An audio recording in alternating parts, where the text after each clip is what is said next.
we are spending only $20 billion on R&D. But if you look at the figure of 2010, our spending in the global R&D has increased from 20 billion to $40 billion. Welcome, sir. So, India is trying to understand the importance of intellectual property.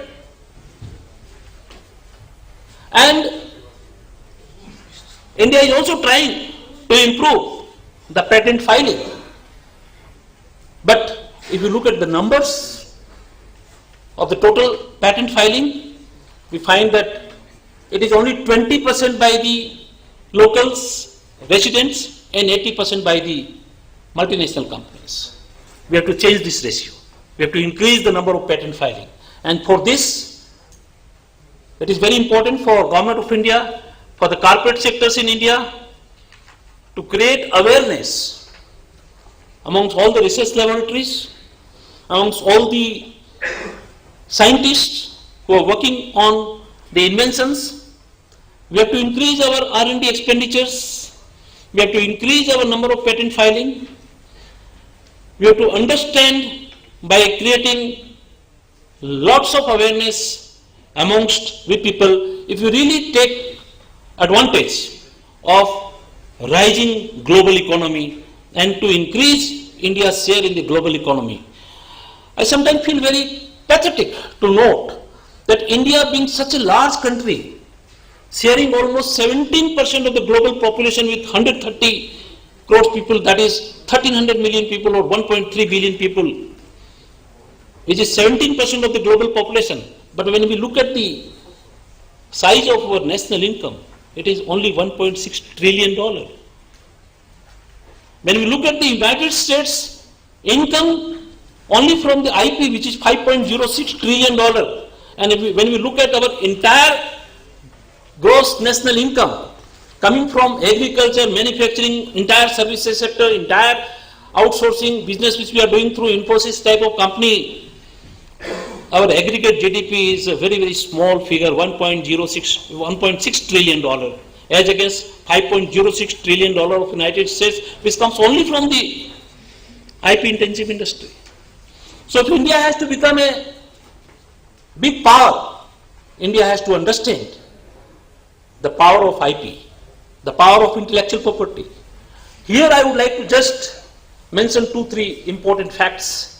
What is important today for India and for other developing countries? There are few gaps, and one gap is the gap. Yes, Professor Singler, welcome, sir. We have to make a little haste in starting our program, though you are not late.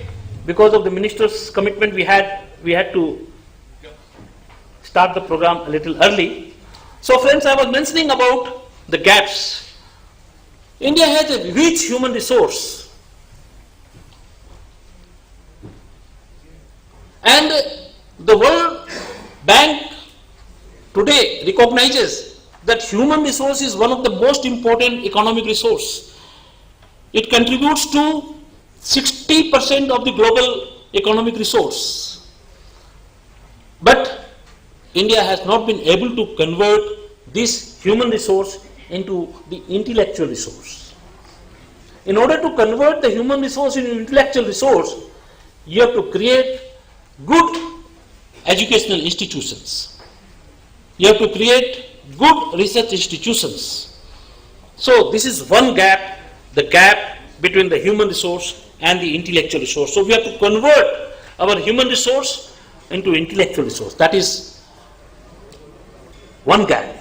The another gap which I find through my study is the gap between the invention and the innovation. India has been able to do lots of research, and many other developing countries have been doing lots of research.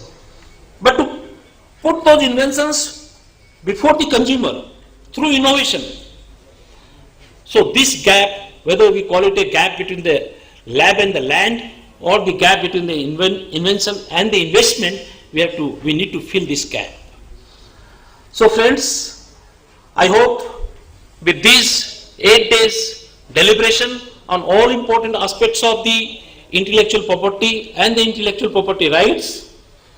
We would be able to identify what kind of intellectual property we have in different forms, how we can convert this intellectual property into intellectual property rights, and then how we can empower ourselves, our corporates, our countries, and how we can translate the advantage of the scientific inventions to the poor people living in the rural areas around the world, how we can help reducing the gap between the rich and the poor, how we can make the growth an inclusive growth, how we can make innovation an inclusive innovation, and how we can really put this advantage to the people who are outside the main framework of the economy, because until we are able to put this advantage to the deprived section of the people, the marginalized section of the people, unless we are able to put this advantage to the agricultural sector, to the farmers. So lots of innovation is necessary for the agricultural sector and for the rural sector, for the SME sector.